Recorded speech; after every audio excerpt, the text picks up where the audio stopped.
Aloha and welcome to Elevating Motherhood. I'm so glad you're here. I'm your host, Lori Beth Aldridge. I've taken my passion for conversation, perspective, and supporting moms and turned it into a podcast. My goal is to talk openly about motherhood, offer new ideas, and help moms find their confidence in this busy and sometimes overwhelming world we live in. We're going to dive deep, open up, and elevate motherhood. Thanks for being here with me. Let's get started.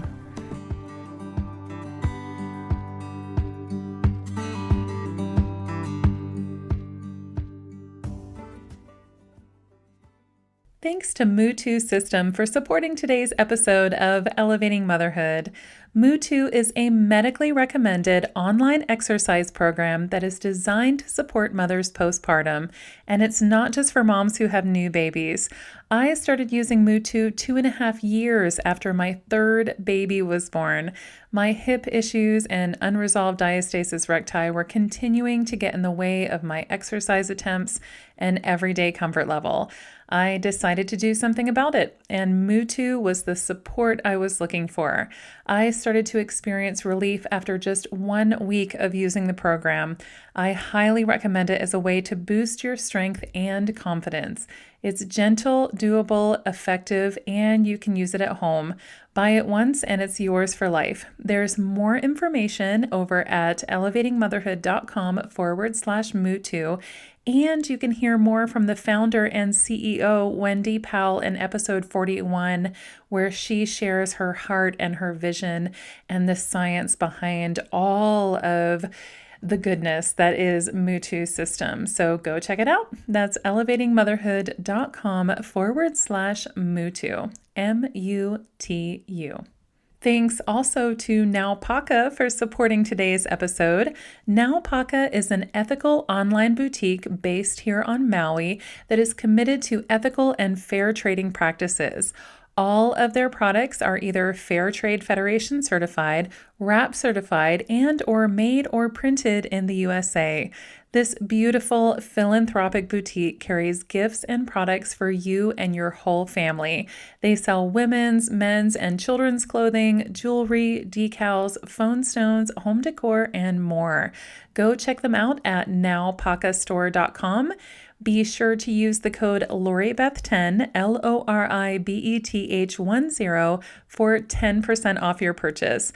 I'll be sure to link to that in the show notes as well. Head over to naupakastore.com after the show or to the show notes over at elevatingmotherhood.com. You are in for a treat. I love Naupaka. When I read the book Expecting Wonder, it wasn't what I expected. I'm not 100% sure what I expected, but it really showed me that I came to a pregnancy book with expectations about expecting. I don't know whether I thought it was going to be a story version of what to expect when you're expecting or what, but I ended the book a different person. Even as a non-pregnant person who has birthed 3 babies, I shut that book and felt heard and known in a way that I haven't before. And today's conversation with the author, Brittany Bergman, will really show you why. This book is a must-read for moms who are expecting, who have had their babies, or just really anyone in the childbirth community. Brittany takes on modern motherhood messaging and names some of the major issues plaguing moms and thoughts surrounding pregnancy. She also makes space for stories, listening, grace, growth, honesty, faith, slowing down, self-compassion, instinct, and intuition. I would absolutely love to see this book at the top of the lists for new moms over many of the other popular ones that are out there. I love Brittany's focus in her book. She sees pregnancy so much more than what is presented to us. It's really sold as a season that is hyper-focused on the physical, the growing baby, a woman's growing body. We're told what changes to expect, what to eat, what to do, and what not to do. But pregnancy isn't just a means to an end of getting a baby into the world. It is a deeply transformative process for us as we become mothers. If we can lean into all the feelings pregnancy brings up, not just joy and gratitude, but fear, loss, and even sorrow, we can collaborate in the process of creating new life for our children and ourselves. Brittany and I swim in the deep end in this episode. It's like she and I met by the pool for the first time and decided to jump in the deep end and not get out for 2 hours. I could have talked with her all day, and I feel like you'll feel the same, like you just want to stay in the deep end with her and listen all day.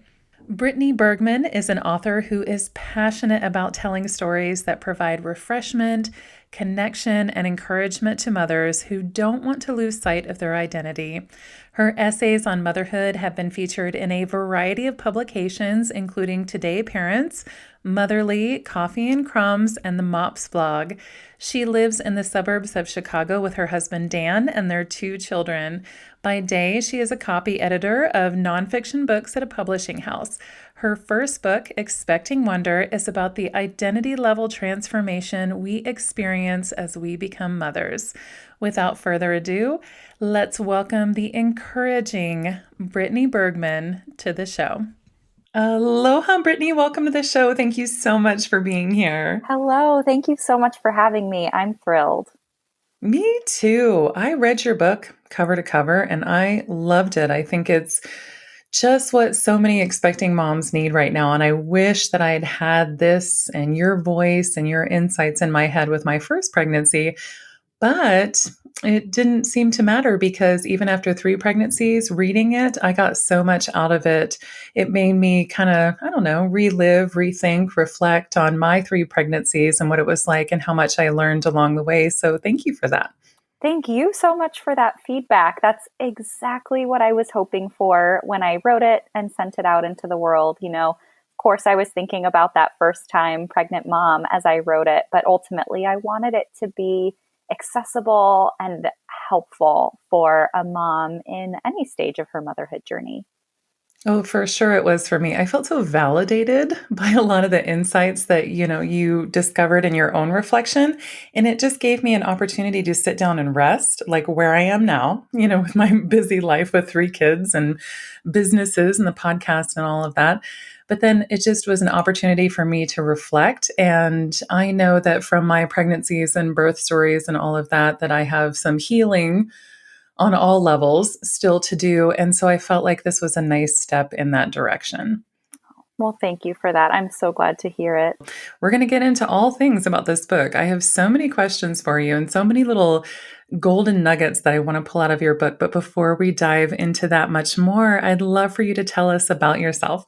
Absolutely. So I actually never know what to say first when I'm asked to, introduce myself, because I feel like whatever I say first is going to indicate what I value most as a source of my identity. And I think that internal wrestling tells you a lot about me, actually. So that's awesome. I will say in no particular order that I'm Brittany. I am a daughter, a sister, a friend, a wife, a mom. I've been married to my husband, Dan, for 7 years, and we have 2 kids. Selah is about to turn 5, and Eamon, my son, is 1.5. I'm a former elementary school teacher turned book editor when I realized how burned out I was. I'm an introverted, highly sensitive person, and the classroom was very much the wrong place for me, and the publishing and writing world is very much the right place for me, and I just love my job so much. I've been a book editor for 6 years now. And I just, so that's what I do by day. And then I sort of live another life as a creative writer. I just released my first book, which we talked about, Expecting Wonder, the transformative experience of becoming a mother. And I wrote that book actually when I was pregnant with my second baby. I was writing about my first pregnancy. I wrote it while I was pregnant with my second, which was actually really helpful, because I don't think often in memoir we get to live our stories twice. And so even though it wasn't exactly the same, it sort of dredged up a lot of those important memories that I wanted to be sure to include. And then I revised the book on my maternity leave from work with my second baby, and then published it in a pandemic. Oh, wow. That's awesome. Yeah, didn't see all of that coming, but no. Oh, the unexpected. I'm so glad I didn't know. Yes. Oh my gosh. Yeah. But, times such as these, I mean, here we are showing up, doing the work. Wow. Well, a couple of things about your story. One, I feel like I know Dan from the book. Yeah, He seems really lovely. he is. And I kind of wondered if you continued on with your editing fun, because I did appreciate that part of your story where you had tried something on and it didn't really work, the classroom and all of that. And then you were really true to yourself and your personality and who you are, and then pivoted from there. I think that's awesome. Thank you. Yeah, it was one of the scariest leaps I've ever made and absolutely the most worthwhile. Well, that's great. I'm glad you did because I'm glad that this book came out of it for sure, too. Well, what made you want to put your pregnancy story into words? So it's basically the book that I wish I'd had when I was pregnant, that I really went looking for when I was early on in my first pregnancy. I very quickly became tired of the what to expect when you're expecting type books. It felt like they treated me as a medical condition and not as an empowered, but also a little bit uncertain woman going through this massive life change. And they Mhm. served mostly to increase my already high anxiety and made me feel like I was Mhm. always doing pregnancy wrong. I wasn't eating the right foods. I wasn't gaining the right amount of weight. I wasn't keeping up with the trimester by trimester checklist. Right. And ultimately, what I wanted were stories to give language to all the complicated things that I was feeling.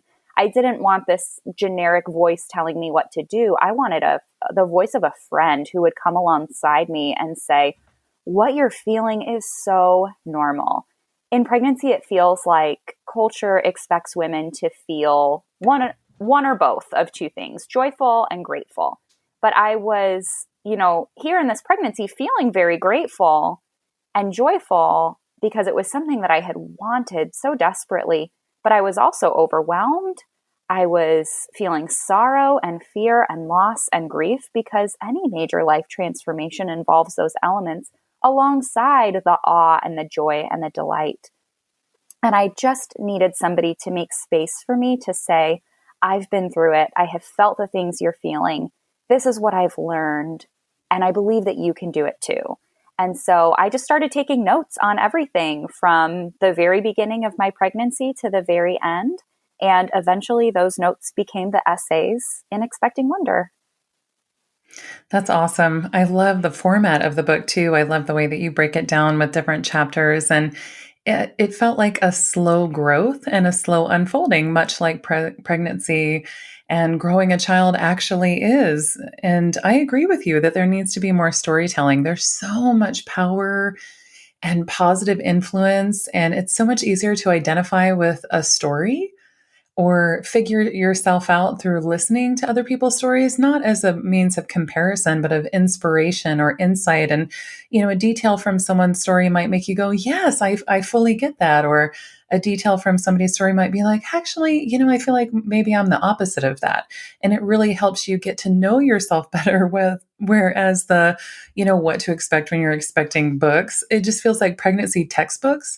And like you said, like there's these checklists that we're just supposed to check things off, but that's just not how life is. There is no one size fits all answer. And the way that it's presented just feels so generic and makes you feel like you're not living up to those expectations.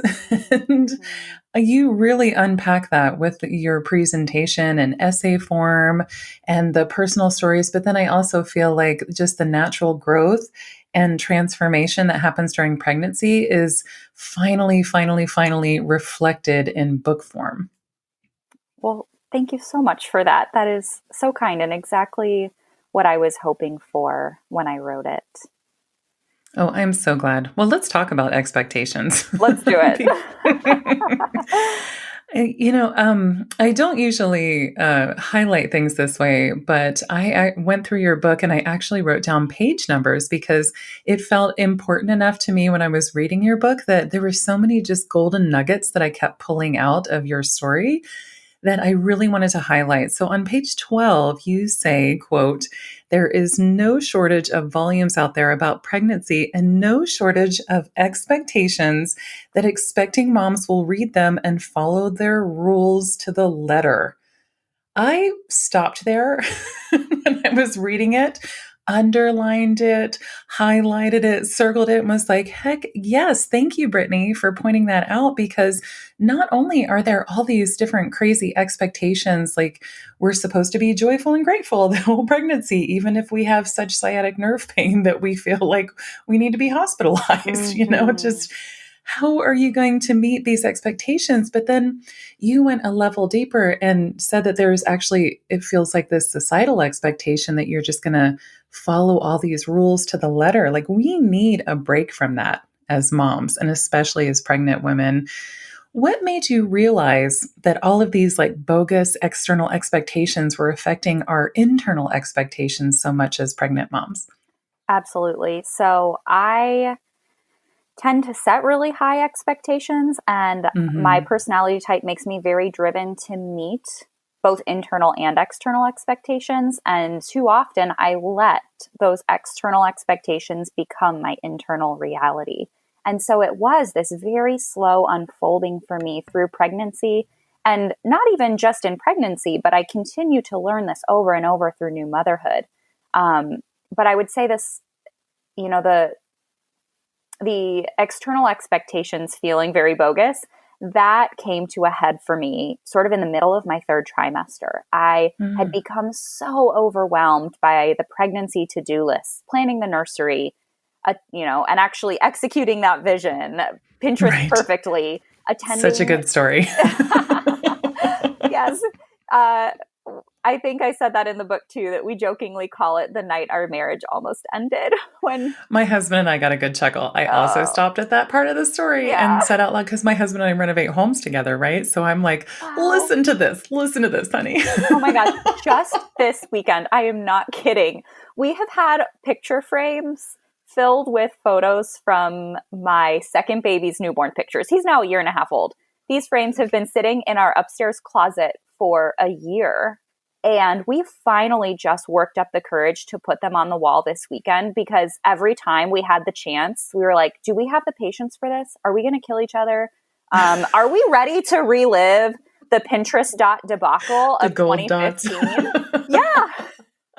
And so just this weekend, we were like, okay, mentally, we are in a good place, and we took care of it. We did it as a team, but we learned some hard lessons from creating that nursery together. So, anyway, I kind of got us It's so off good. track with that one, It's but okay. It's there's so good. just, there's washing the baby clothes and putting it away and setting up Yeah. all the baby gear, which is never intuitive, and figuring out a birth plan, which whose birth really goes according to plan. So like all these things are good, and we're privileged to be able to make those sorts of decisions, and it can be fun to think about what's coming and sort of what we can do in advance to be ready.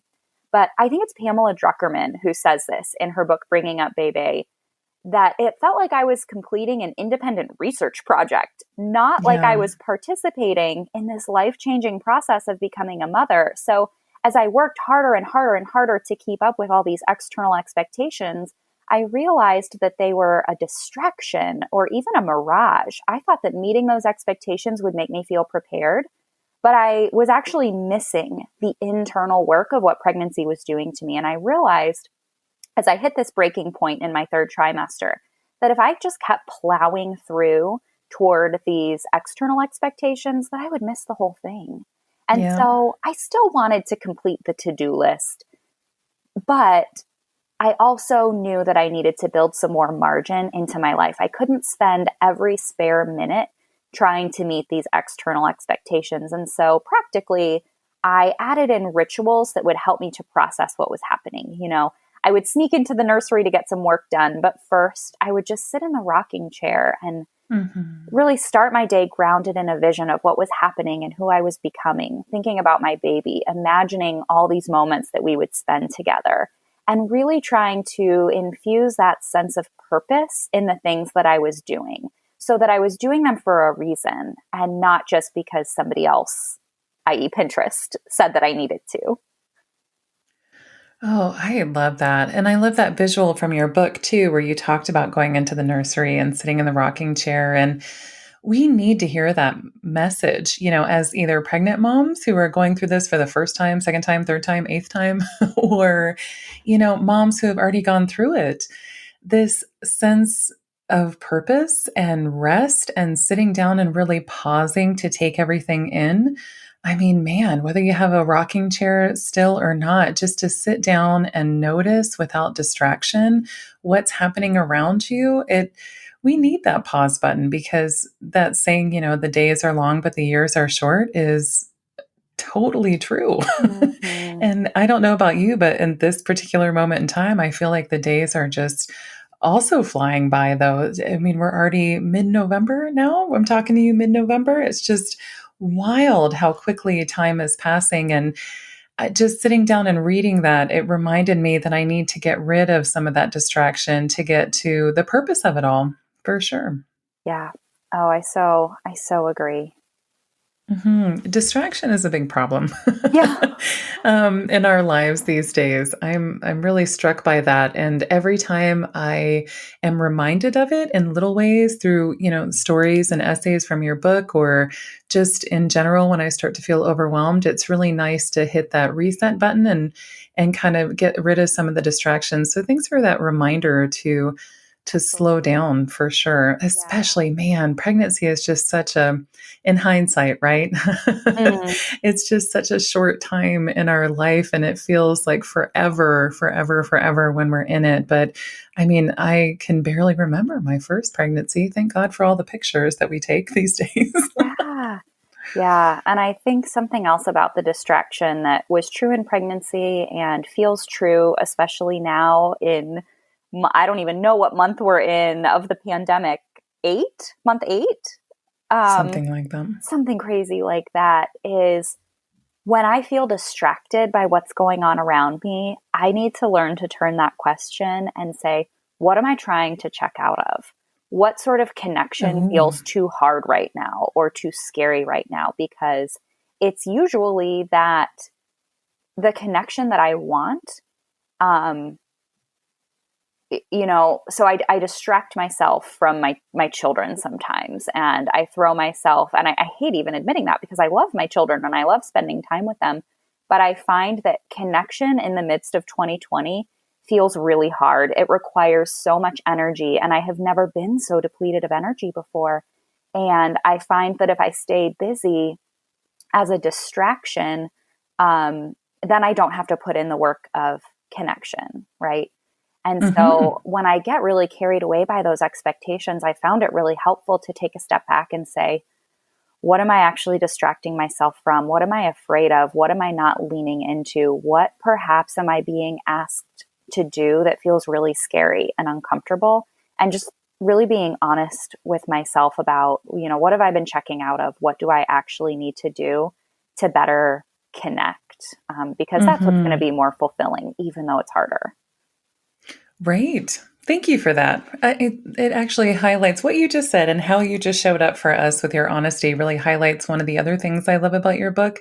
You are just so honest. And even if it's unbecoming, which you're not unbecoming, but if it feels unbecoming, like, what am I hiding from? What am I running from? What feels hard? How am I, almost purposefully disconnecting from my kids right now because it seems like too much? There's so many of us who find ourselves in overwhelm, and yet we live in a society where it feels like we're never allowed to admit that, or we're not allowed to admit our shortcomings of, yeah, I had a really distracted day on purpose because I needed a break and I can't get one because there are no babysitters, Yes, yes. And so for us to hear other moms say out loud and just be really, honest, but then also gracious with ourselves and say, well, I had a unbecoming day, or I had an unbecoming moment, or I had a disconnected moment or distraction, we can just show up a little better next time, or try, or look at it and realize that there's always room for growth, and that we're always kind of, I don't know, you can't see my hands, but they're moving up and down. We're kind of like roller coastering, through these emotions and these different energy levels too. And I don't know, I know that for a lot of moms, this has been a really low energy week as we're, you know, hitting the reality of all the schooling stuff and then moving into two major holidays and just all the extra added pressure. I don't know very many moms who are feeling well rested and like at the height of their game this Nope. particular week. Nope. So it's good for us to hear that honesty and that self reflection piece and not beat ourselves up over it. Absolutely. And I think you hit on something important, that sort of self-care, or I Mm-hmm. guess the desire to have a break, is going to leak out of us. It's Oh, going to yes. manifest as those unbecoming days, as those Mm-hmm. days that I get lost in my social media feed, or I get lost in the news, or, I snap, or whatever it is. Like, that is a cry for a break leaking out of me. And often the breaks that I give myself are when they're unintentional, when they are sort of leaking into my life Yeah. through scrolling, or another way that I am trying to meet that need, but sort of unconsciously. And so it's in those moments that I also feel like I need to take a step back and say, what if I just gave myself the break intentionally? Because Mm-hmm. when that leaks out of us, it's not as restorative as it could be.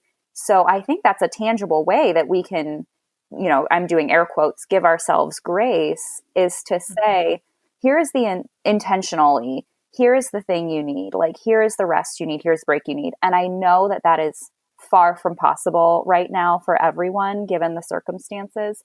But I think the more we can do to intentionally let ourselves off the hook and give ourselves the space that we need to rest or to process, and recognize that our capacity is quite low right now, I think the less of that sort of leakage we'll have, and the better we'll feel. And I still say better with a pretty low bar, right? Like, we're not going to be our best selves this year. That's okay. Right. But Right. that's just something that I've been thinking about a lot. Mm-hmm. I even like your terminology. It goes with the book about pregnancy. It's going to leak out of you anyway. Oh, yes. That's awesome. Oh man, just on that honesty note again, a couple pages into your book, on page 39, you were so honest with yourself about how you get a little superstitious about following the rules, even ones that you've kind of made up. And when I read that, I just chuckled out loud. I was sitting there in my cozy chair and I just couldn't help myself. I put down my coffee and laughed and was like, oh my gosh, it got me thinking about how many rules I make for myself, things that I feel like I should be doing. And then I just started spinning off into like, well, how many of those rules do I make up for myself? And how many of them are like societal rules of like, you're only a good mom if your house is clean, or you're only a good mom, or a connected family if you sit down to a homemade meal at 5 o'clock at the dinner table every night, no matter what. Just so many made up rules about what it's like to be a good mom that just, man, my head was absolutely, absolutely, absolutely spinning. Like, how many rules do you make up, or any of us have made up that are just so limiting and ultimately just really maddening?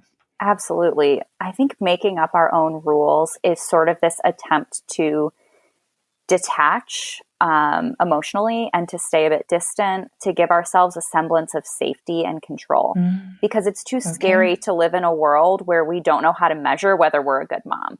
It's too scary to live in a world where bad things happen randomly, or maybe even worse, that maybe there's a God out there who makes bad things happen to us. Hmm. And that's where I was early in this pregnancy.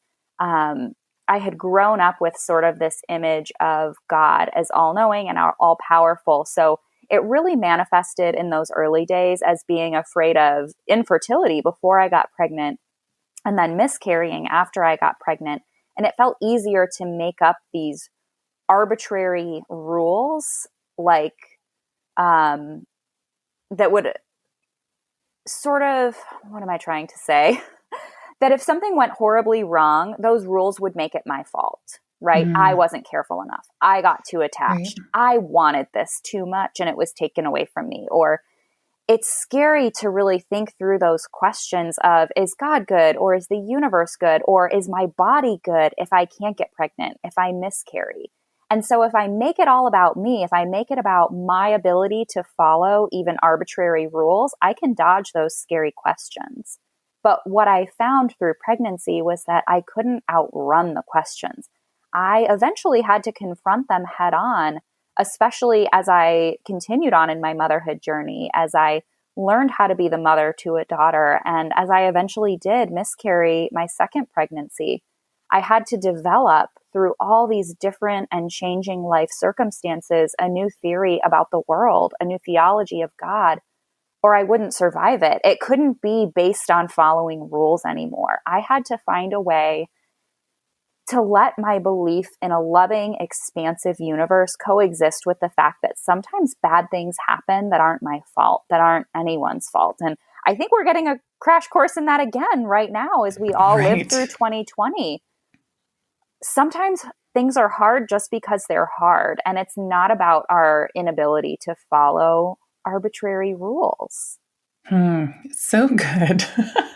You should see my notes.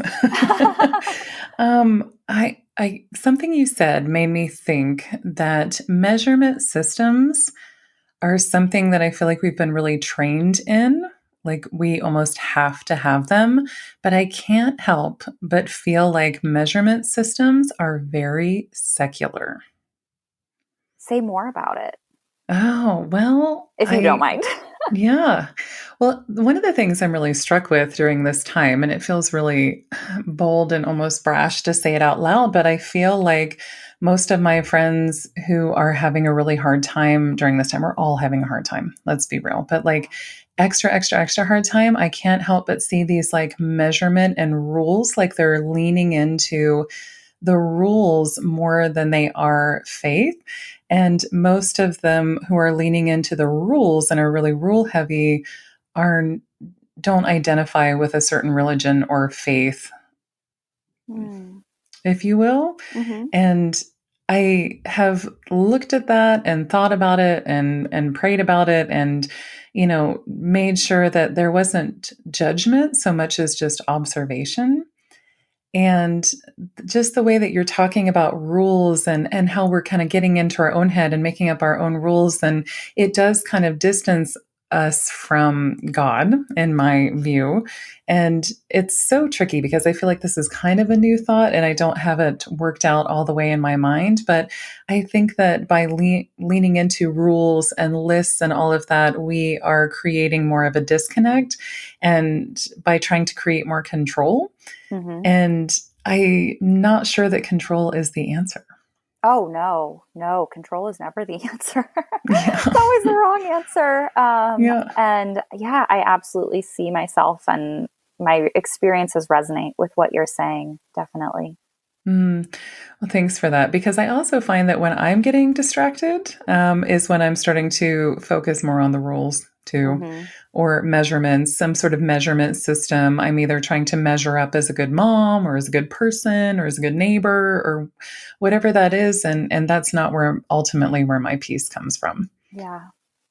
Yeah. So interesting. Wow. Well, that's a little not what you talk about in the book. Oh, but I love it. I'm going to be thinking about that for a long time, trying to parse out what measurement systems am I using? Because I think we're all using a measurement system and sometimes it's hidden.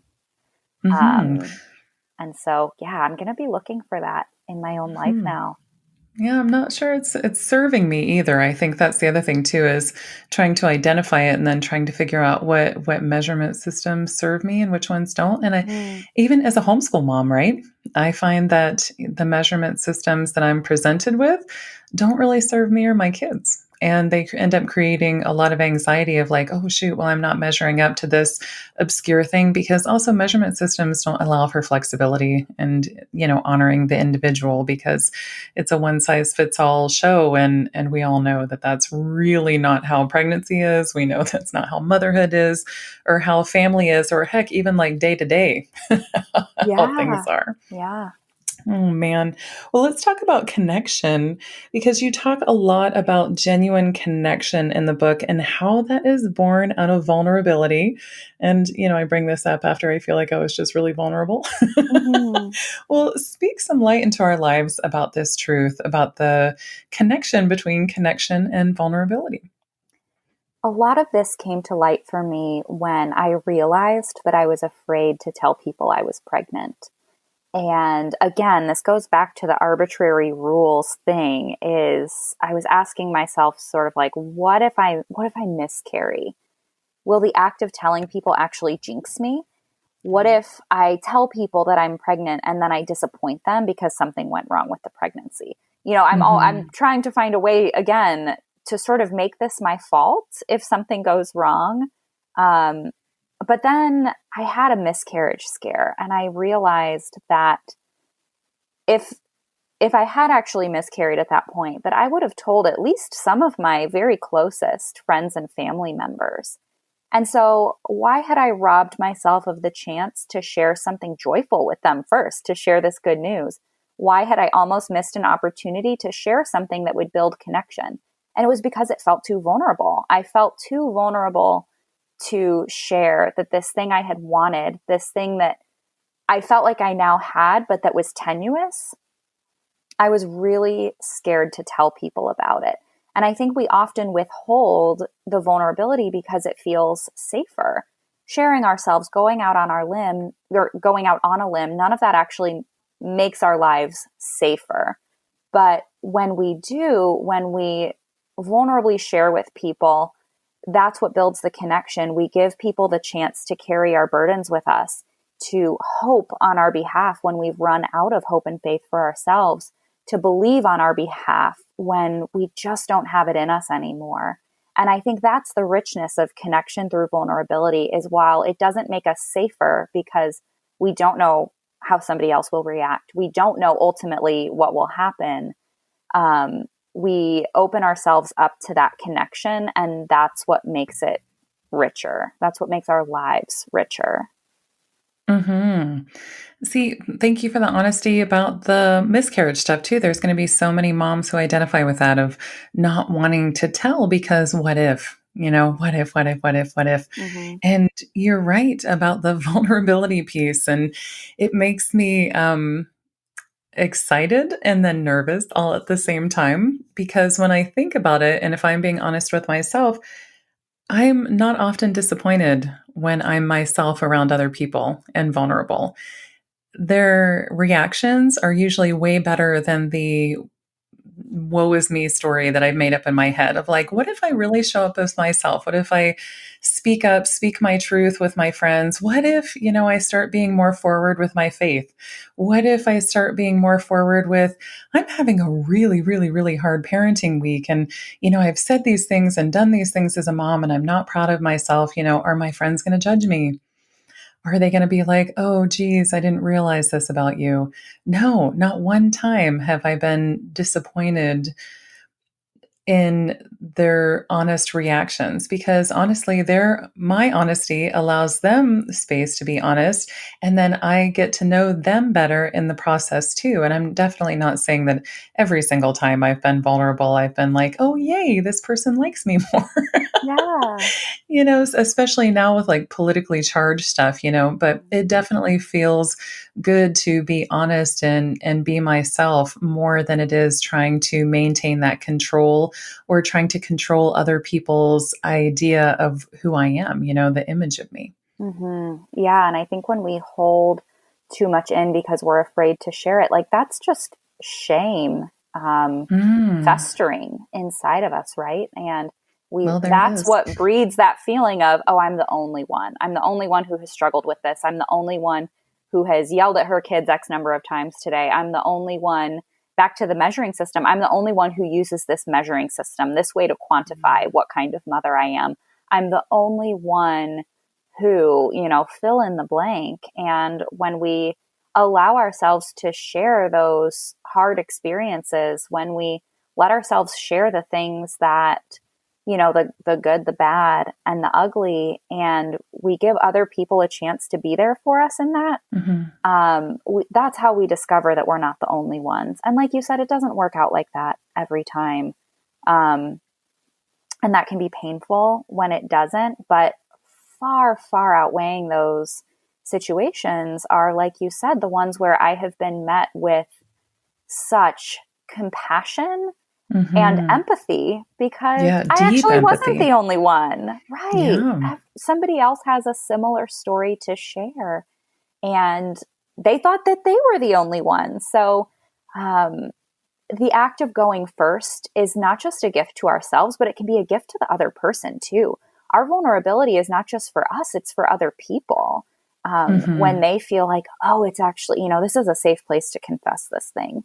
Because we went first. We made it comfortable. We brought it, to that deeper level. I'm always the one in conversation who's trying to take it a little bit deeper. And sometimes I even feel a little bit worried about that, or feel like that's vulnerable to take the conversation to that level. But I found that, that's the slow, but also the richest way to grow our relationships.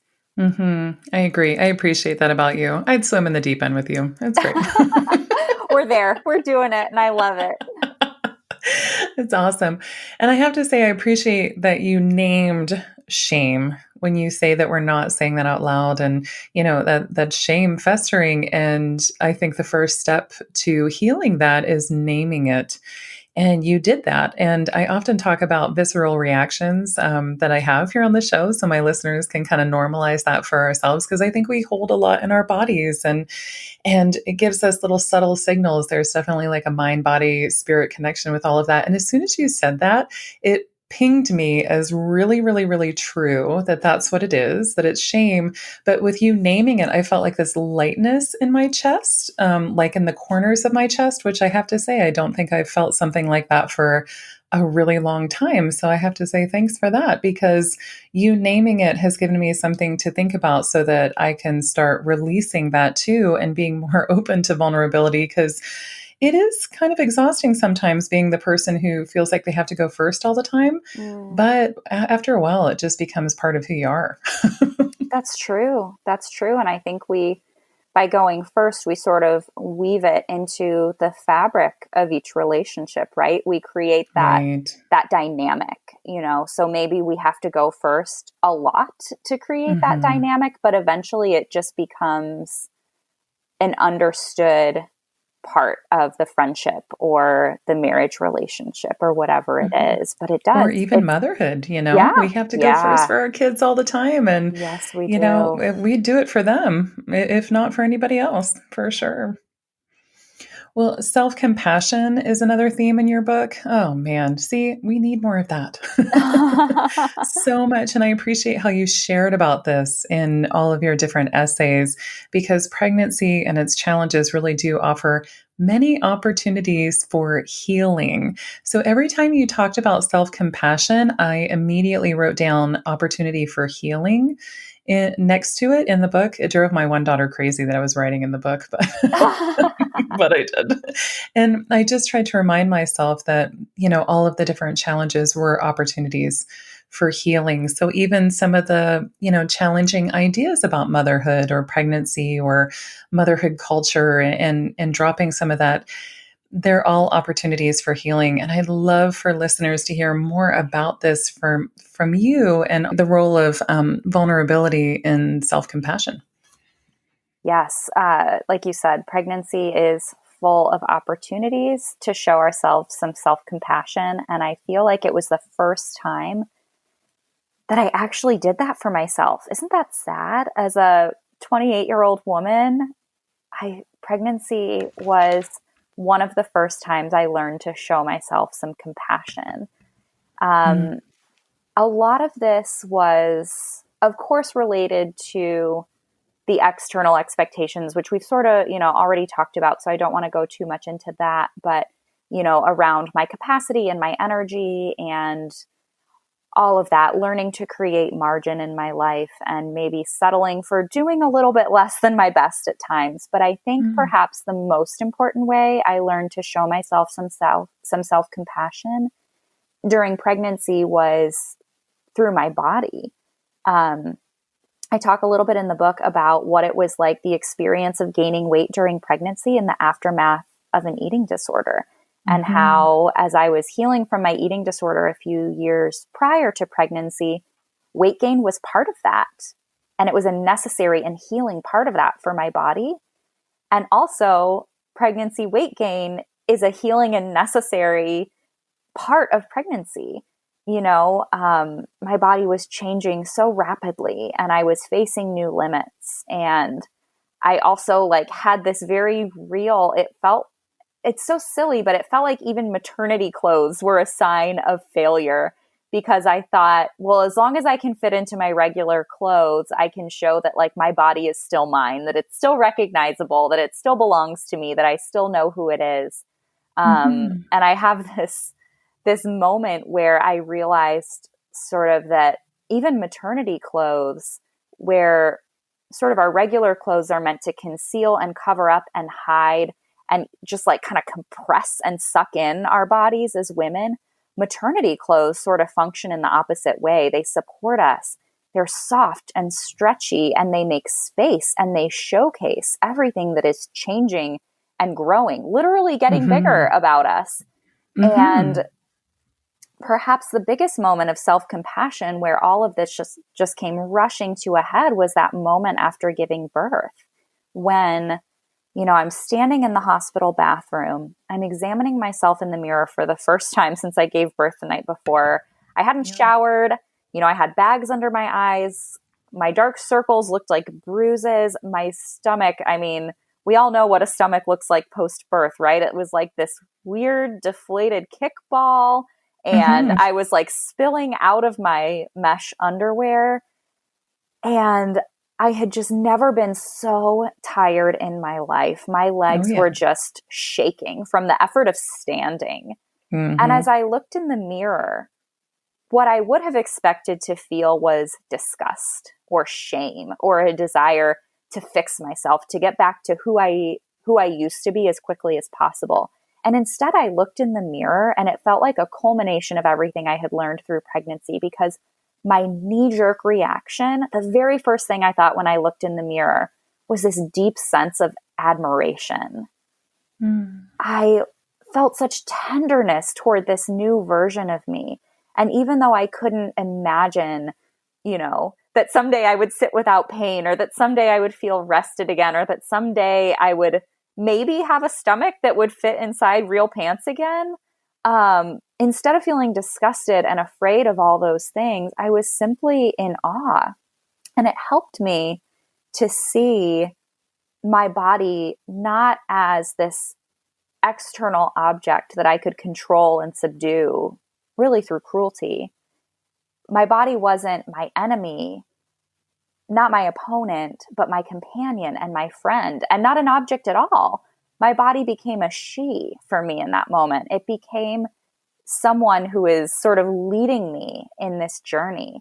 And so I still struggle really hard with this. I don't want to give the impression that I have gotten this all figured out. I gave birth and suddenly I was this warrior goddess and I was never mean to myself again. I think I will always be resisting my tendency to impose rules and morality on my body.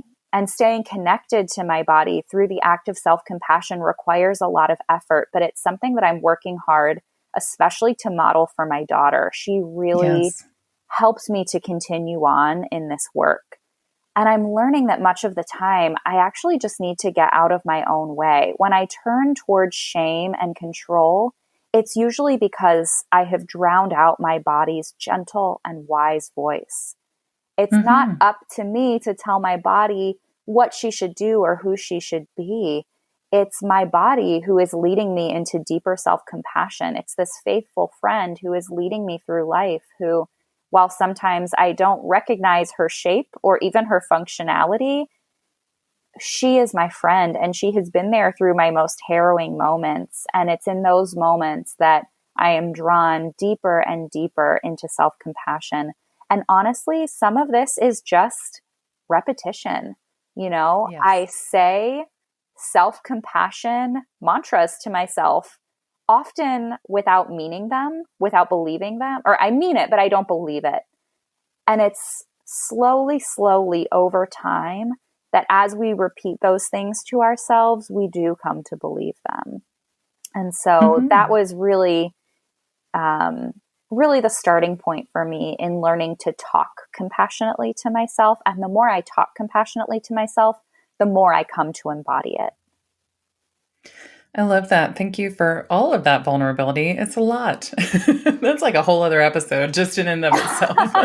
The way that we show up and think about our bodies as women, I think I'm just going to be bold and say that I think that most women go into pregnancy and postpartum stuff having some sort of disordered eating or disordered image of themselves. I mean, I feel like it just was part of our culture and something you don't talk about, but something that we all do. Mm-hmm. And well, not all of us, but we try to find those few who don't so we can really look up to them and learn from them too. But there's just so much learning that just naturally happens, that comes with age, that comes with growth. I have 3 daughters, and I went into my first pregnancy knowing pretty much that I felt like I was going to have girls. And just in case, I wanted to be really okay with my body. And it turns out that was a valuable gift for me to give myself to start practicing years ago. Because, gosh, my oldest is 7 now. So this would have been like 8 years ago. That I started being like, you know what, your kids are going to know. They're going to know whether you like your body. They're going to know whether you're confident in your body. They're just going to know. They pick up on everything. And now I have 3 girls, and that is true. They pick up on everything. So I absolutely have to be okay with my body. And I have found that the best way to do that is to listen to it and to treat it like a friend. And something you said about control through cruelty, that just, wow. Wow. See, you're brilliant. I really appreciate you. Just, you've That's got me really thinking nice. about so many different things. And I'm just like, wow, control through cruelty. I mean, that could just go bleed over into every relationship in our life, but our relationship with our body, especially. And I don't want to be cruel to myself. There's enough things in the world that are trying to be cruel to moms. Yeah, it's We don't need exhausting. to be. It's Yeah, it is exhausting. exhausting And it doesn't lead to any real mentally. change. Right. Yeah. Right.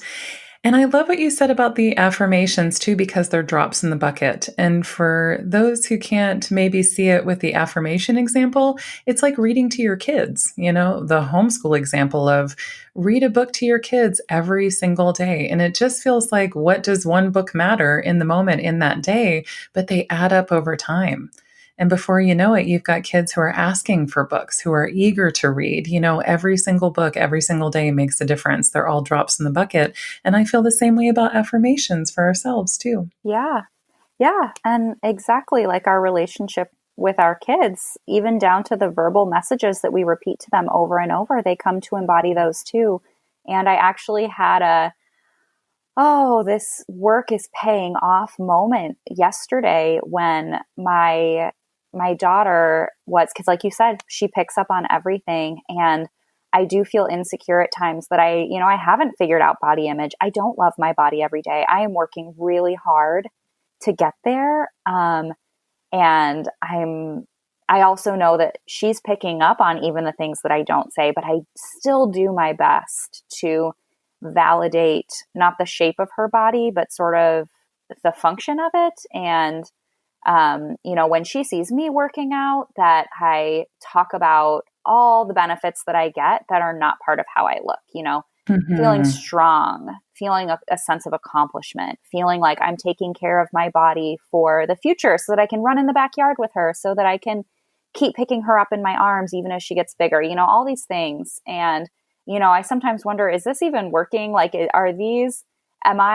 my messages coming across to her? Are they sinking in, or is she still picking up on things that I don't want her to? So yesterday, she was watching this like Wiggles video, Emma. So Emma is this dancer, and she's dancing along with Emma, trying to follow this complicated Irish jig. And I walk into the room and I'm just staring, watching her as she is just like dancing with such abandon and such joy. And she goes, "Mommy, how do I look?" And my heart just stopped for a second. And she Mm. goes, "Don't my muscles look so strong? Like, do you see my bones? Like, is my body looking so strong? Is it working so hard?" And it just melted me into a puddle, because her first thought wasn't to ask Mommy, "Oh, do I look beautiful?" It's, "Look at how strong my body is. Look at me fully embodying who I am and how I feel right in this moment." And, it's a small victory. It's one moment, but it makes me feel like, okay, I'm doing something right here. Something is working here. I love that. And it just really highlights that the work is not wasted. It Right, really isn't. right. They are paying attention, but that doesn't have to be a heavy. It can be a motivator for us to do the work and do all of that. And I think it starts with that reflection piece. But then we get caught up in the nitty gritty of pregnancy. And I feel like a lot of the societal messages are not like, take this time to reflect, really connect. Instead, it's like, make sure that you have all the right items on your baby registry. Oh, And yes. you bring this up in the book, and I was chuckling again at that section because we don't have any big baby stores. I live on an island in the most isolated island chain in the world. And Yeah. we do not have baby stores where I live. And it's like a huge adventure to get on a plane and go to these baby stores. But I do remember going to visit my husband's family in Southern California and walking into these giant stores and being like, holy cannoli, Hmm. what is this nonsense? What is this zoo? And, most of it was out of reach for me because they wouldn't ship, or it was like Yeah. $400 to ship. Hmm. So I just kind of walked around and was just completely overwhelmed. I can't imagine that being somebody's norm. But one of the wonderful things that you pointed out about the baby registries and giving into the nitty gritty details of things and the preparation is the fact that we want to choose all of the right products. Just that fact alone reveals that our hearts are in the right place, even if our actions are a bit misguided. And I have to say, thank you so much for bringing that up, because you're acknowledging, yes, the truth of the matter is our hearts are in the right place. But thank you also for the honesty that our actions are a little bit misguided, because in order for change to happen, and to allow space for our actions and our values to line up, we need to acknowledge that value of our hearts are in the right place and what our family values actually are, and then align our actions to those rather than the Pinterest worthy, this is the perfect registry, this is what it should look like moments, because we can get caught up in the action part and not the value part. That is a perfect way to say it. That when we take all these actions, we think it's, yeah, in pursuit of our values, but often it's misaligned. And I just think there's so much pressure on the baby registry. And like we Yes. said, this comes from a good place. We want the best for our babies, and we want to pick products that are useful and beautiful and safe. There's a lot of pressure on the baby registry in particular, I think, because sometimes it can feel like life or death. We find out five, Yes. 10 years later, this product we were using was actually terribly dangerous for babies. And so we want to do our due diligence as moms to make Right. sure that we are researching and being careful. And of course, we want to make things easier for ourselves. We want to pick out products that are going to make this motherhood thing even a little bit easier. But I think what's underlying all this registry pressure is that it's the one thing we can control right now. We Mm-hmm. know that the Oh, shoot. There it is decisions. again. I was talking about this with a friend the other day that, she was, I think, helping another friend of hers register. And we sort of came to this conclusion that we know that the decisions we make about objects and products like bottles and swaddles and baby swings, those are the things we're taking with us into the next season. We are going to be completely different people as we walk across the threshold of motherhood. We have no idea how we'll adjust to the change. We have no idea what our babies will be like what the demands will be on our bodies and our souls once the baby arrives.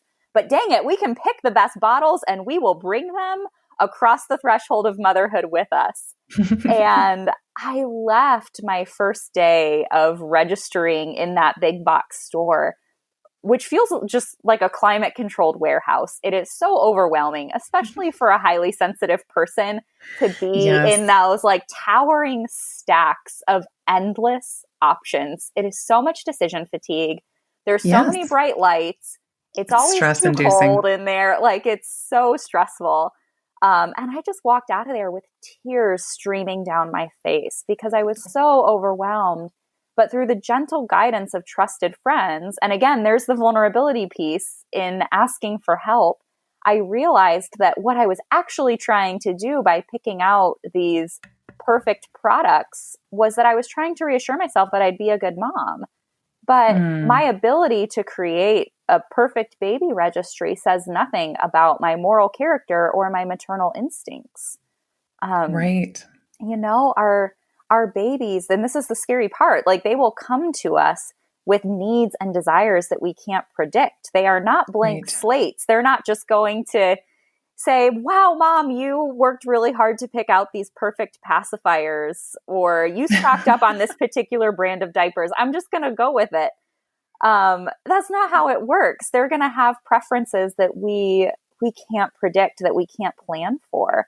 And I think we can lean on our friends who have done this before, and then someday we can share our hard-earned wisdom with other moms, not about exactly which products to pick, but really how to be gentle with ourselves through the process, how to listen to our babies, and how, unfortunately, the only way through motherhood is trial and error.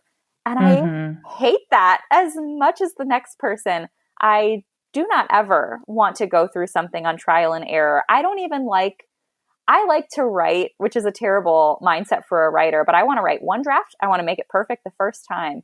And that often leads to work that is very stilted and not vulnerable enough, quite frankly. And if we apply that same sort of thinking to motherhood, we're not leaving ourselves room to grow and evolve as mothers, to grow and change with our babies, to listen to what they need. And so I think taking risks and making mistakes and learning lessons again and again and again are part of the deal with parenting, especially for those of us who want to get everything right the first time, including the baby registry. And ultimately, what I came to, you know, using the products I picked out, having many of the products I picked out discarded by my baby's preferences, is that each item is simply a tool. It's a tool in the hands of a loving mother. And ultimately, what's best for our babies is ourselves. What's best for your baby is you as a mother. It's not your ability to pick out all the most wonderful products. It's your loving arms. It's the scent of your skin. It's the sound of your voice that they have come to know through the womb. Those are the things that we will actually carry across the threshold of motherhood. Those are the things that we can rely on. I agree wholeheartedly. And that is such a message that our product obsessed culture needs to hear. It also got me thinking, you know, bringing in the compassion piece, it got me thinking about baby registry suggestions, because I feel like when people ask for advice, like I'm thinking about my cousin's wife, Sam, right now, and she just asked for registry advice. And I immediately wanted to hop on and be like, this is the only baby carrier that I highly recommend. Like, just don't go for the fancy gadget thing. That one's more expensive. This one, you know, and just, what am I really trying to do in that? I'm actually trying to be a valuable part and add value to part of a magical time, because I remember what it was like to be pregnant and excited, especially for the first time, and to have stars in your eyes and just wanting to get it right. And you hit the nail on the head that when it comes to baby registries, we're really just expressing that our heart's in the right place.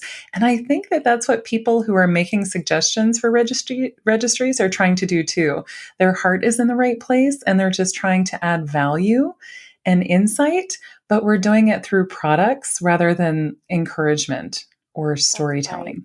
Yeah, like I And learned this the hard way. I had to yeah, try three different baby carriers before I got to yeah. this one. So let me tell you where I finally landed, which can Hmm. be a gift. Sometimes that worked out really well for me. I got some great product recommendations. But maybe I Yeah. also just got lucky and my baby happened to like the things that some of my friends recommended. Um, Right, right. I think if we can just peel back one layer when it comes to baby registry suggestions and really do that self reflection piece of, for the expecting mom of like, I'm just going to take all of these suggestions with a grain of salt. I don't have to keep up with the Joneses. I don't have to have a Pinterest worthy nursery. Everything doesn't have to be tickety boo.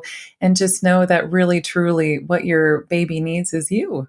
And if you can just peel back that layer and think from there and maybe even buy from there rather than what's the most popular and what's the most convenient, mhm. I think that there'll be a lot more happiness, and I think you'll actually probably save some money Yeah. too.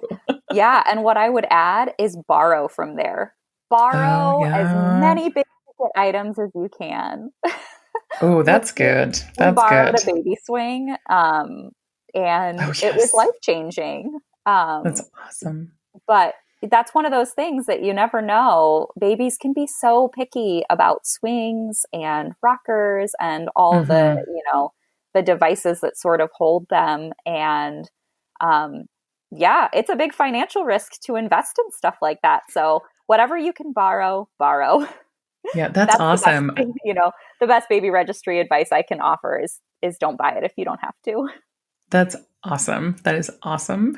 I think that newly pregnant me, for the first time, would have a hard time hearing that. But I'm Yeah. telling you, after 3 kids, that is some gold advice right there. In fact, I think that when you do a reprint of your book, you should just have a bonus chapter called Borrow. Borrow. I love that. I love that. It's awesome. You are really big on instincts and intuition. Every time I saw one of those words in your book, I felt such a sense of relief. Those are words that are left out of, and I dare say disrespected, and just completely ignored in modern motherhood culture. And I really, really, really want to see those brought back and just respect for mother's instincts so that we can learn to trust our own instincts and then respect for mother's intuition because we are right the majority of the time because there is this inexplicable, deep, divinely inspired connection that we have with our kids. And I really would love to see this remedied for ourselves as individuals, as moms, but then also in our society too. You talk about this attunement in your book, and I'm wondering if, what your thoughts are on how we can begin to remedy this disconnect with instinct and intuition in our culture. I'm one of them. I wrote off instinct and intuition for a very long time. I thought, oh, that's a little too woo woo for me. I'm not a woo woo person. I'm an S on the Myers Briggs. I make decisions based on the concrete, what I can sense with my own body. And what I discovered through pregnancy is that that's what intuition is. It's listening, it's attunement to our own Hmm. bodies and to the bodies of other people. And so, through the process of being pregnant and birthing and raising children, I have come to think particularly of mother's intuition or even listening to our own intuition about things unrelated to motherhood as a muscle.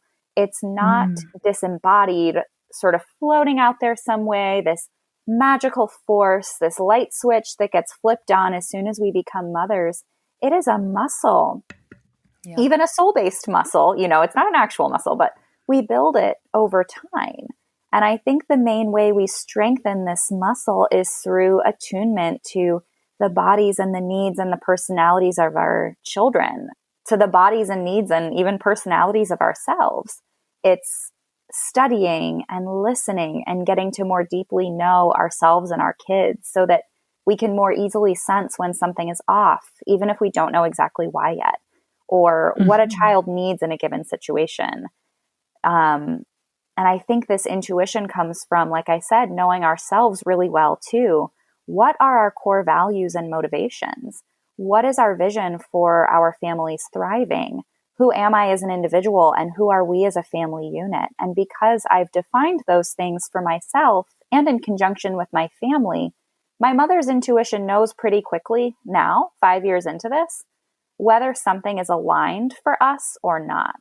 Anything from a single interaction that my child maybe has with a family member down to a big decision such as what sort of childcare provider to use.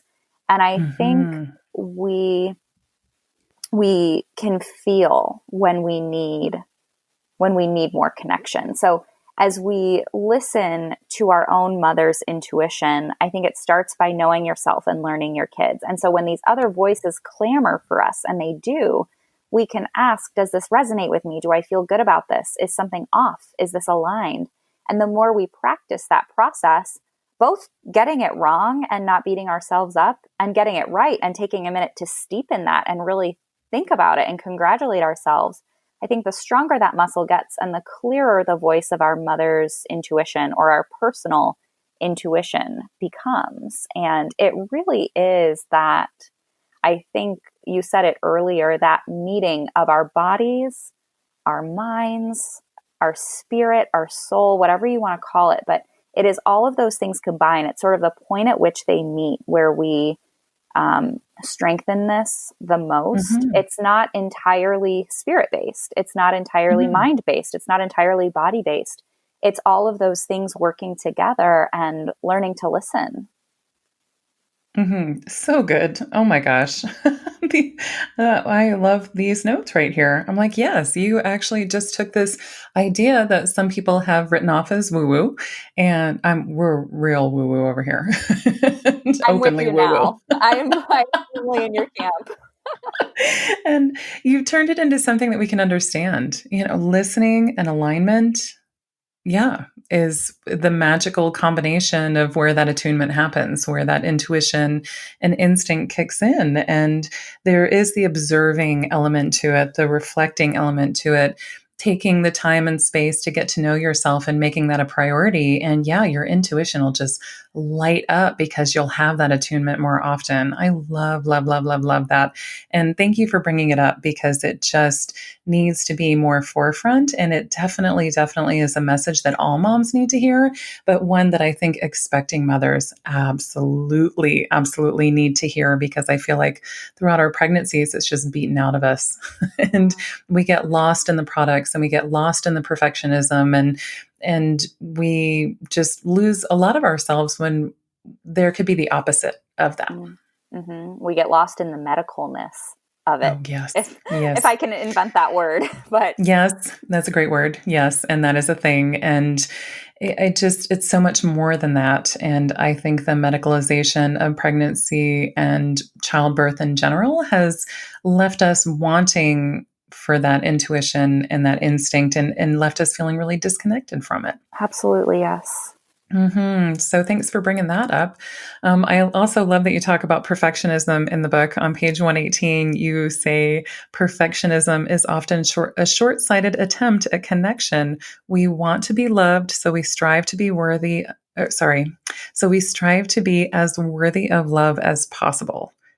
I mean, you could just write a whole separate book about that. Because it's so, so, so, so true.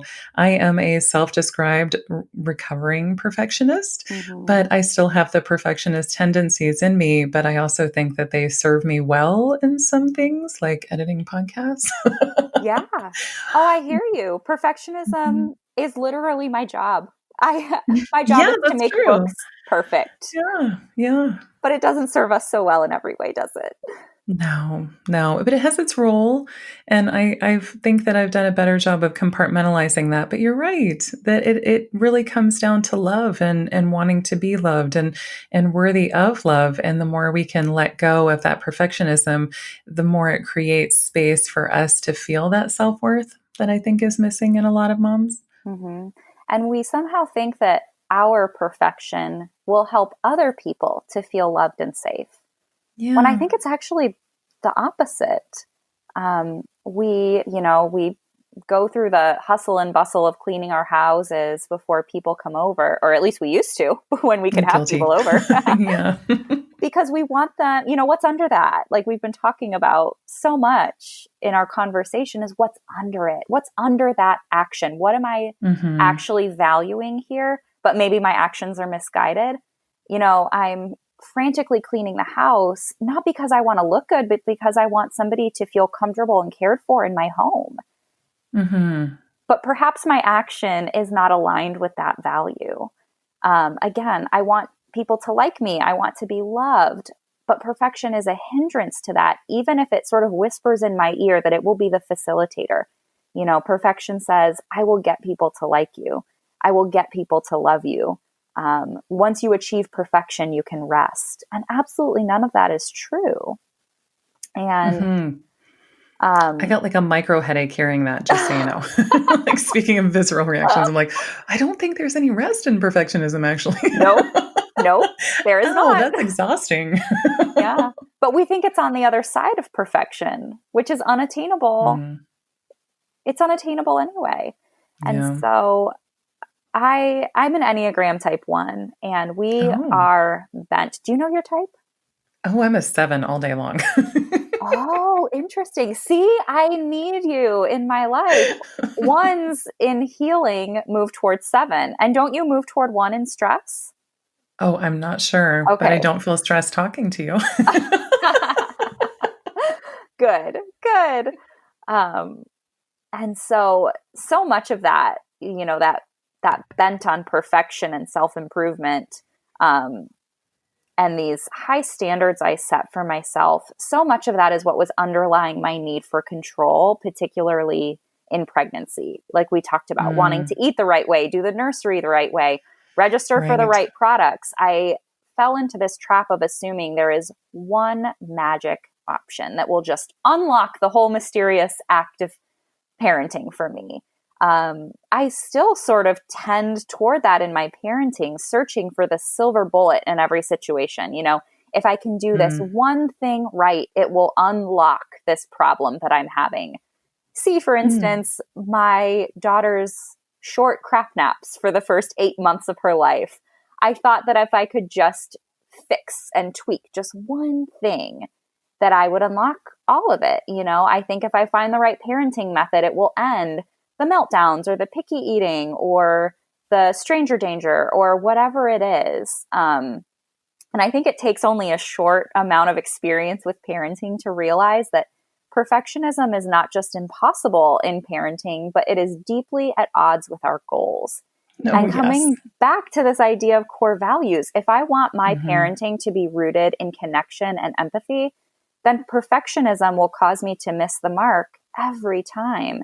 In discipline, it leads me to control and fear-based methods that might get quick or pretty public-facing results, but it leads me to prioritize the wrong things at home, like maintaining physical order instead of connecting with my kids, or trying to shape their external behavior instead of really reaching into their hearts with curiosity and empathy.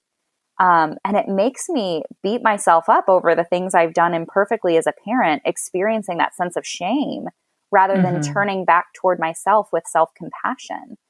And I feel like I have to embrace my humanity as a mother, as a parent, as a person before I can fully embrace the humanity of my kids. I have to realize when I'm holding them to unfair, unrealistic standards. Like, why do I expect my kids to be perfect? And I truly don't, but it's that bent inside of myself that when I feel the urge to control their behavior rather than understand where a behavior is coming from, I realize I'm expecting my kids, I'm holding them to a higher standard of behavior than I hold myself as an adult to. And so 1000%. Yes. Yeah. Yes. So all of that has really led me to embrace this empathy-based approach to parenting, this curiosity-based approach to parenting.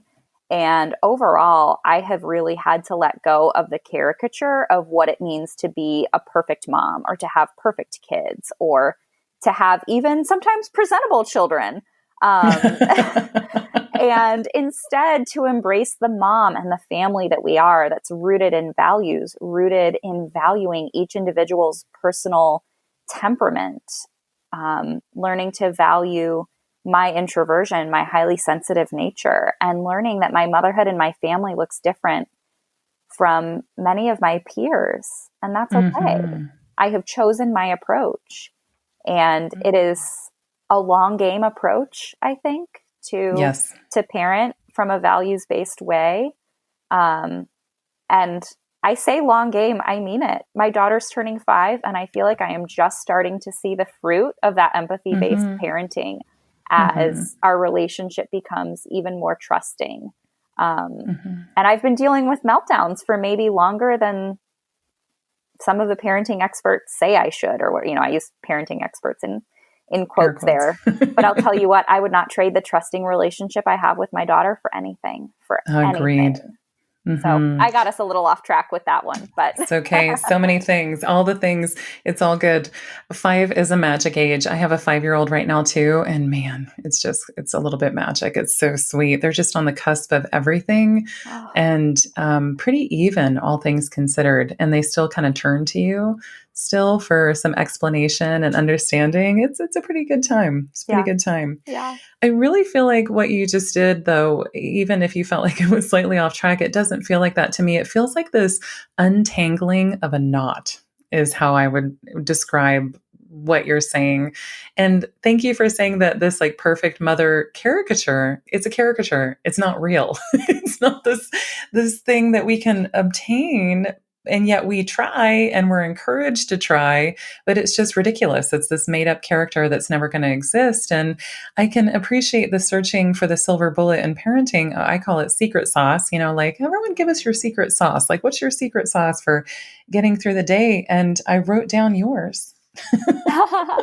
that you gave us, which is, honesty and presence and flexibility and curiosity, and really at the end of the day just accepting what is, accepting your family, accepting yourself and your kids and the individuals that they are, and then the unit that those individuals make up. Mm-hmm. It's so good. It's just so good. And we're going to find so much more peace and happiness there.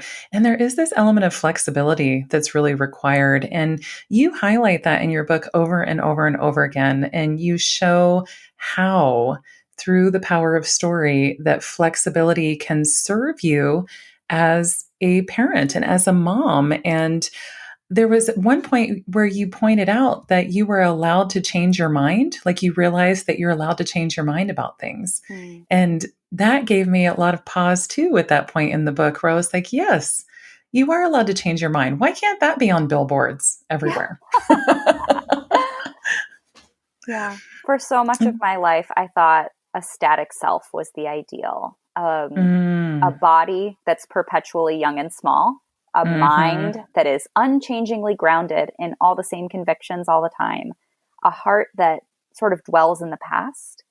But what I found was that that is suffocating and Yes. detrimental. Haven't we all met someone who's like frozen in time and emotionally stunted? It's so hard to be around, Yeah. but we are human and we are dynamic and we are meant to grow and change. I think if we're the same people we were a year, 5 years, 10 years ago, something is very wrong.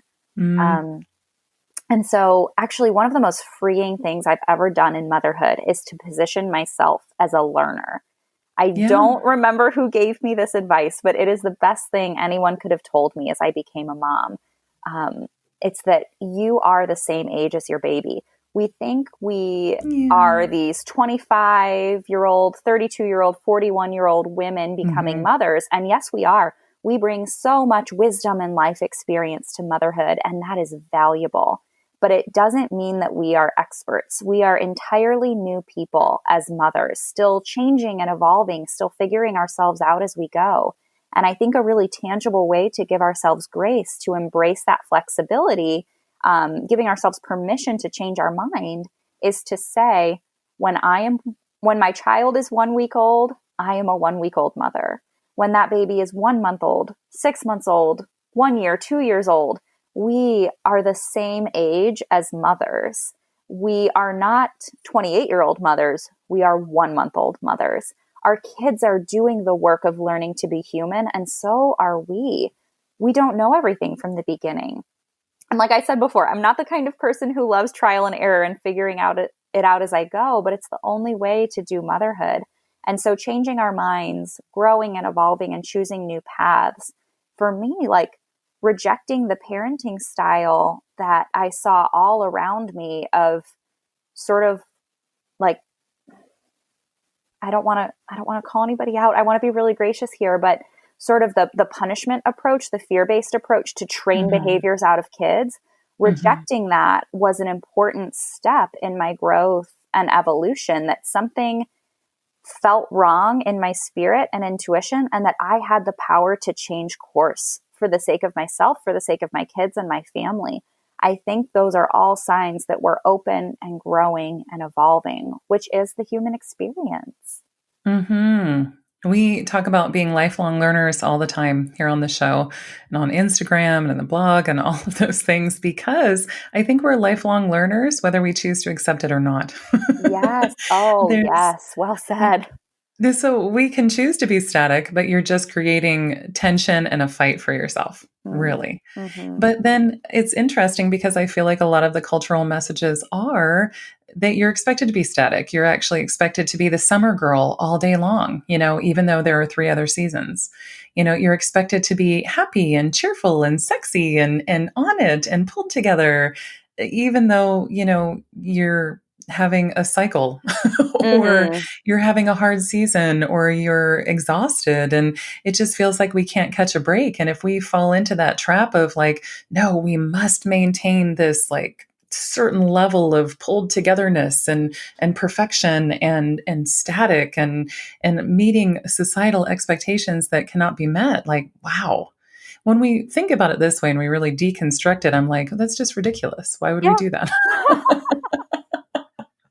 And yet so many people are. And yet, even I fall into that every once in a while. And I'm like, no, it's okay. We're going to fall out of it and really fall back into myself and acknowledge the fact that I'm a lifelong learner. And with that lifelong learning comes curiosity. And if you're open to being a lifelong learner, then the curiosity just comes. And then you meet each moment as it arises with curiosity and love. And the answers come a lot easier than if you try to show up to the table with smartest person in the room syndrome or Mm. feeling like you know it all. There's no need. There's no need. There's something to be learned in every occasion, even in something like a spilled milk bottle. Mm. Absolutely. No, Mhm. smartest person in the room syndrome. I'm going to tuck that one away. I love that. Well, it's terribly contagious. Look out. Mm-hmm. Oh man. Well, there is a certain level of accepting our limits too. And I think that you so lovingly point this out in the book that we do have limits and it's okay to acknowledge them because just because we're lifelong learners, we have this new level of self-acceptance. We've adjusted our expectations to be more realistic. We're true to ourselves. We have these reflection pieces. We are also human and we have limits. How did you come to let go of the pressure to do it all or be everything to everyone? Oh man, can I push past a limit? Like I said, I'm an Enneagram 1, so self-discipline is both my strength and my shadow side. And for much Oh. of my life, I have considered limits, something small like a cold or bigger like an injury, down to like exhaustion, burnout, depleted capacity. I have seen these things as something to push past and Mm. conquer, and not something Mhm. to listen to and respect. But pregnancy in particular didn't allow me to do that anymore. And again, I think we are all getting a crash course in that right now in 2020 as we have a far more diminished emotional capacity, energy, like Yes. such diminished levels of energy because we're spending our creative energy trying to solve problems that just keep circling around and around and around. Mhm. And we're using so much of our creative and our mental energy adjusting to new information all the time. Our kids are in school, they're not. Daycare is closed, it's not. This person we saw tested positive for COVID. Now, how do I think through, there's just so much on our plates right now. And I think we are all learning what it looks like to function on a limited capacity when we, Mm-hmm. for an extended period of time, when we cannot push past it. Mm-hmm. So during pregnancy specifically, obviously our bodies change in so many ways that are painful and unpleasant and bring physical constraints that we haven't faced before. And Right. it was sort of instinctual for me to perceive these new limits as evidence that my body was working against me somehow, that, I Oh, can't work out the same way. Something feels broken, you know, that's so I good. Just so you can't. know, Oh, I'm gonna be thinking about that a lot later because, wow, that's part of my own unpacking. Sorry, you just hit yeah. on another epiphany moment. I'm like, I don't remember reading about that in the book. Just want to highlight that. That was really good. Oh, well, thanks for that. I'm still learning it all the time. And so, as it feels Wow. like our bodies are sort of working against us because there's these new limits, these new constraints, I think if we dig a little deeper, we see, oh, my body is working on behalf of someone else. My Mm, body no longer exists to serve only me, if it ever did. I mhm. don't think that that's true about our bodies. We work in tandem with them. They don't exist to serve us. But as I was learning to break out of that mindset, I realized that my body isn't mine anymore. Anything I do to my body while I'm pregnant, I also do to my child. And Mhm. so my body now exists to be a nourishing and protective home for my child. And of course, my body knew how to do this intuitively, right? It took my Mhm. mind some time to catch up to that reality. And so, in the 9, sometimes 10 months of pregnancy and the intensive season of mothering that comes after it, it just sometimes feels like one long, painful wrestling match with myself, with fear, with my body, sometimes with God, wrestling with Mhm. the loss of how things used to be, wrestling with the fear and anticipation of what life will look like on the other side of it, and wrestling with these competing emotions that we feel as we go through this transition of being grateful and overwhelmed, experiencing joy and grief. Again, learning to embrace this new version of ourselves that is also not yet complete, that is Right. continuing to change. Um, and I think a lot of that can dredge up some pain, both physically as our bellies get bigger, they pull on our spines, our baby's limbs are jammed up into our lungs. Mhm. But also, it's creating some soul level pain, some growing pains. And Mhm. I think pain is a signal from our bodies to pay attention because something is happening here. And we can both soothe our pain and be mindful of it, learning to have compassion and respect for ourselves in the process. We can care for ourselves and also revel in what our pain is producing. It's charting the course to meeting our new selves and to meeting our children. And we can listen and respond to our bodies graciously as they tell us their new limits, trusting that they're actually working in our best interests and in the best interests of our children. Mhm. So good. So much alignment. Wow. That expanded awareness, man, we need that. Just, it's going to be such a transformative message for expecting moms to hear. But then that just carries over. As much as we're talking about pregnancy, it's about the becoming of a mother all along. And we're always, as lifelong learners, always going to be expanding our awareness and understanding and realigning. You don't go to the chiropractor one time and you're aligned for life. You keep going back. Yes. Oh, what a great analogy. That is so true. Oh man. Well, I read the book and I got so into it, I almost forgot with all the reflection that the birth story is probably what a lot of first time moms are going to want to jump right to. Mm, Was your birth story. And it's actually quite short in the book, all things, considered, which I really appreciate too, because it's not a birth story book, it's a pregnancy book, but your birth story brought up all the feels for me.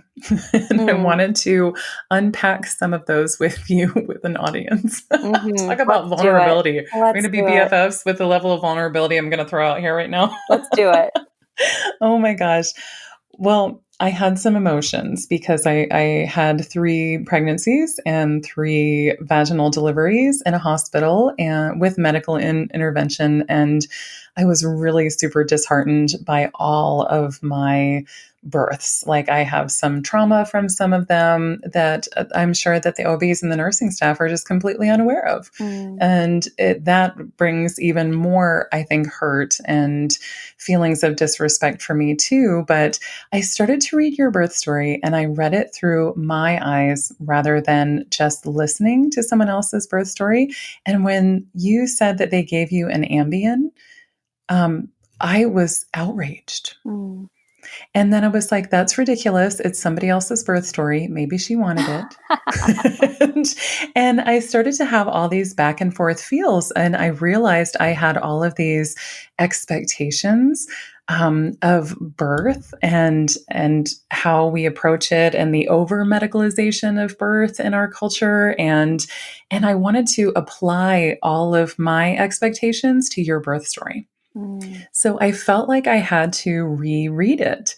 And I cried during certain parts when you talked about being induced and the different emotions that came along with that. And then I was reading where, they gave you the Cervidil and I was like, man, I had that one time too. And I was filled with regret for my own birth stories of like, I wish I had known more the first time. And I felt like I knew a lot. Had gone through a small amount of doula training even before I had kids and just felt like I knew a lot, but it was so different in the moment. And gosh, I thought about my own birth story so much and my own trauma. But then through reading your story and doing some self reflection, because at that point you had set us up for all the self reflection. So by the time I got to my birth story, oh gosh, how about that for a step? Your birth story, and was thinking about my birth stories and how I obviously need to do some more healing through that, I realized that me carrying trauma from my own birth stories, a mom who had a similar birth story, their experience wasn't necessarily traumatic for them. But it's like I wanted to jump in and change everything, like change some details for you or change some details for me, even. And it just can't happen. Mm. And so, anyway, all the things I really wanted to talk with you about this because I was surprised at the level of intensity that I brought to the birth story part of that, and how we can show up and honor other people's birth stories while also processing our own, but then also encouraging positive change in our birth culture. Mm. It's all the things. Your story brought up all the things for me. Yeah, reading it again, honestly, brings up all the things for me, especially because it was my only birth. It was, and I tried really hard for all the talk that we've done today of expectations. I tried Mm-hmm. so hard to go in without many expectations to birth because I had Mm-hmm. had so many people say it never turns out the way you think it will. And so even though my instinct is to craft a long, bulleted, perfect birth plan, I had one of I those. was so afraid, right? I was so afraid of setting myself up for disappointment like I have literally every other time in my life. And so I was like, okay, I am going to try to put that side of myself to rest. I'm going to go in without any expectations. And we're going to see what happens. And I think I swung a little too hard the other way Mm. because I went in not having anticipated what it might be like, not having sort of trained my body and my mind to go through truly this ultra marathon of an event. And it wasn't until I was deep into the birth that it felt like something's wrong here, but maybe this is what it's always like. That sense Mm. that my intuition was saying something about this doesn't feel right. This isn't how you're supposed to feel during childbirth. But it wasn't until after that I could say, like you said, that I could honor my own birth story and say, I am grateful for X, Y, and Z. I am grateful that it ended up with a, healthy baby, healthy mom situation. And also there are details that it shouldn't have been like that it shouldn't have Mm. gone that way. and to use those as a catalyst for change in not just our birth culture, but like in my next birth, Mm-hmm. to the point that I was able to. There are still things about birth that we can't control. But having some space from my first birth, yeah, really did help me to see the parts that were traumatic and what I could do, what was within my power to make it different, or at least set it up to have the potential to be different. Mm-hmm. And so, yeah, I honor the trauma that you bring to the reading of my birth story. That's how we read anything. That's how we hear anything, is we bring Mm-hmm. our own lens to it. And I appreciate you, even recognizing that and wondering about it, because that's a really great tool for self-reflection. And I brought that to my second birth story. I had a really hard time, and maybe this isn't a bad thing, but the whole time that I was going through my second birth, I compared it to my first, Oh, like in the moment? in the moment. Yeah. Yeah, it's how I processed it. I don't know if that was a Mm-hmm. good thing or a bad thing, but um, yeah, so to get a little bit more into the details, so my first birth was, it was a hospital induction. I think I was 41 and 5 days. It was actually the day after Thanksgiving. I went in Thanksgiving night. They gave me the Cervidil and an Ambien. And at the time, I was so grateful for that Ambien. I'm like, Mm-hmm. oh, I know I'm not going to sleep well tonight. Thank goodness I have something that's going to help me get some sleep, because I'm a terrible sleeper in general. So I was like, this is Mm-hmm. great. What I didn't expect was that I would go into labor and then that Ambien would make me exceptionally tired as I was laboring overnight. Mm-hmm. So Right. I actually see that as a pretty bad decision now on the part of the hospital to give me a sleeping pill when they weren't sure how my body was going to react. So, anyway, it was a long, long labor, and it felt like I was always chasing it down. I was afraid of my body. I was afraid of every contraction. I was steeling myself, like clenching Mm. against what was happening to me. And I Mm-hmm. didn't know any better, Right. partly because I had chosen, in an effort to put any expectations to rest, I also hadn't prepared with any childbirth method. Mm. So I didn't feel like, I couldn't remember anyone telling me how a contraction functioned, even though I did take a birthing class at the hospital, so that I would have a baseline knowledge. No one told me, oh, you have to relax through a contraction or your body can't do its work. The natural sort of response to pain is to Mm-hmm. tense up in Seize up. fear, Yeah. but that is so counterproductive, Mm-hmm. especially in childbirth. And so when I had failed to make much progress, I made like half a centimeter of progress in about 9 or 10 hours. And I was just devastated when the doctor told me that, just Yeah. devastated. I hear you. And she was like, I think you need to relax. And since an epidural was part of my birth plan already, we decided to just do the epidural early. And sure enough, as soon as I had a chance to, like, my body had no choice but to relax through that, I went from a 2 to a 10 in about 4 hours. It was so fast at that point. And so with my second birth, I knew that I wanted to feel different. Yeah. Of course, I wanted an entirely different birth. I didn't want to be induced. I Mm-hmm. didn't want I didn't want it to be on paper like my first birth. Mm-hmm. But it turned out it was. I was past due. I was induced in a hospital. It was a long labor. But I felt so different because I had prepared myself. I Oh, had, interesting. yeah, That's really interesting. The a lot of the details were the same, but you were different. yeah. And all along, I had held on to my second birth will only be redemptive if. it's wildly different from my first birth. And so it was really nerve-wracking to walk into a situation that I knew actually might feel the same. And I was actually most afraid of the pushing, because the pushing in my first birth led to a lot of pelvic floor trauma that took me a very long time to recover from. And so I hired a doula and I told her, I just don't want to push hard and I don't want to push for a long time. And sure enough, despite everything, despite our best efforts, all the practicing, all the position changing, everything we could do, I had to push hard. I had to push for a long time.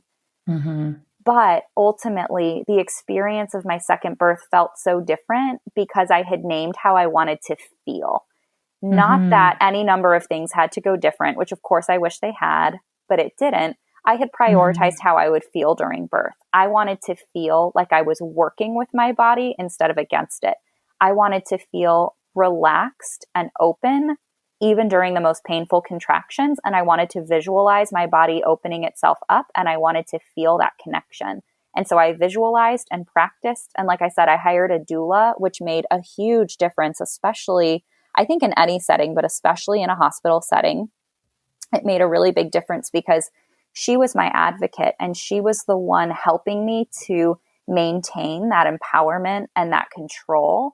And I say control now in a really good way. You know, like I was controlling what I could in a birth, and that I felt like I was in control of my circumstances. I was unafraid. I was open. I was working in partnership with my body. And I think without her, I would have panicked again in that second birth when it was going so much like my first birth. Like having her presence there, her grounding presence, reminding me of all the work I had done and the practice I had done, and reminding me of my cues and my tools that were right there with me in my body in the hospital room. All of those things combined made for a remarkably different birth experience, a remarkably redemptive birth experience, even in a birth that looked on the surface so similar. That is so good.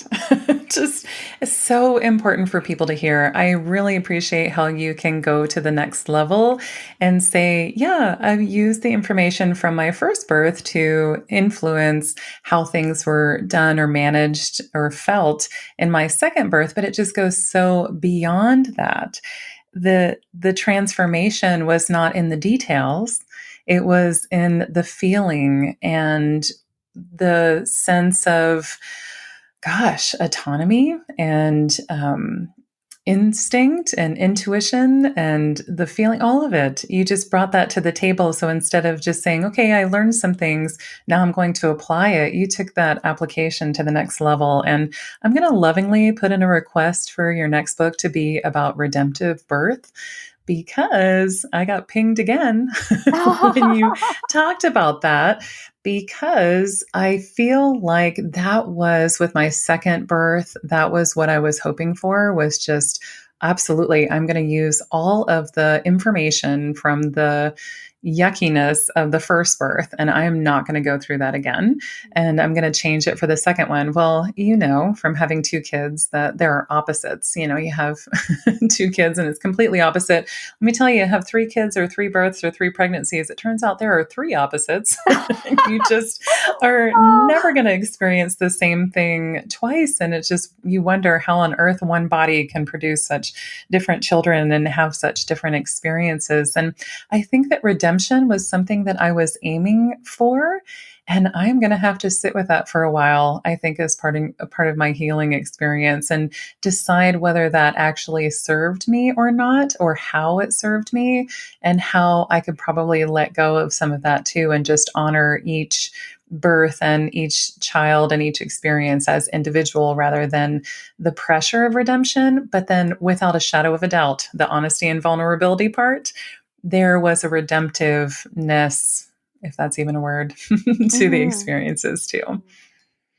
Yeah. And I don't think I've ever heard anyone say that out loud before, just so you know, who admit openly, like, you know, well, I was actually looking for a little bit of redemption. Yeah. Yeah. So thank you for that. Brittany, you are awesome. And I am just so honored and thrilled to know you. Your book was an absolute joy and such a pivotal part of my own personal healing process. For that, I am super grateful. I know that my listeners are going to want to connect with you more. Where can they find you? My gosh, it has been an absolute honor to be here. I could talk to you all day. I just Same. love the beautiful, remarkable community you have created around elevating motherhood, and just the way you speak, your thoughtfulness, even the soothing tone of your voice. Oh my gosh, I am all the way in with you. And I am just so grateful for these 2 hours to feel like we could connect over a conversation here. And just thank you for letting me be a small part of this community today. I appreciate it so much. All the feels. So I would love to connect, continue connecting with you and with listeners. You can always find me at my website, BrittanyLBergman.com. I would say I hang out more often these days on Instagram at Brittany L. Yep. Bergman. I love hanging out on Instagram. Me too. Even when I'm not actively posting, I'm usually still lurking. I also send out a weekly email called Armchair Chats. It's inspired by my very own living room chairs. And so I just kind of give a couple tidbits each week, what I would tell you if we were having coffee in my living room, things I'm thinking about, learning, loving, reading, listening to. And if listeners want to join my email list, they can, when they sign up, they'll receive a sampler of essays from Expecting Wonder. And Expecting Wonder is available at all major online retailers, Amazon, of course, Target.com, Barnes & Noble, bookshop.org, which is my new favorite way to support local indie bookstores. You know, you can buy it there, and some of the money can go towards supporting your local independent bookstore, which is fantastic. And so I hope you'll think about it as, you know, a potential gift to yourself if you're still reflecting on and evolving in your motherhood journey, as we all are, or maybe if you have an expecting mom, a new mom in your life. I hope that this book will truly be a companion for her. That is my greatest hope for it. And just thank you for giving me a chance to share my heart and to connect with you today. My gosh, of course. And I actually really look forward to your book becoming way, way, way more mainstream and what's put out front in all of those indie bookstores you're talking about in the pregnancy section, because I think that that is absolutely what's needed. Brittany, thank you so much for all of this conversation. I know it was long, but man, isn't that motherhood? Long game, right? Oh, yeah. All the yeah. healing and honesty and connection and curiosity, and especially the vulnerability you brought to the table. You have done so much for me and my audience today. Thank you, Brittany. I really appreciate you. Oh, I could cry. Thank you so much for your kindness, and just for being such a wonderful and empathetic listener and encourager. I feel like I made a lot of breakthroughs today too. This was truly a therapy session. So thank you for it. Same. That's it for this episode of Elevating Motherhood. Thanks again for spending your valuable time with me today.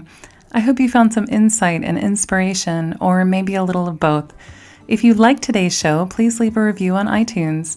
I use your feedback to plan future shows and cover topics that serve you. You can also connect with me on Instagram and Facebook. Links to those accounts are in the show notes. For more information, including today's show notes, head to elevatingmotherhood.com. That's elevatingmotherhood.com. Thanks again, Mama. I appreciate you.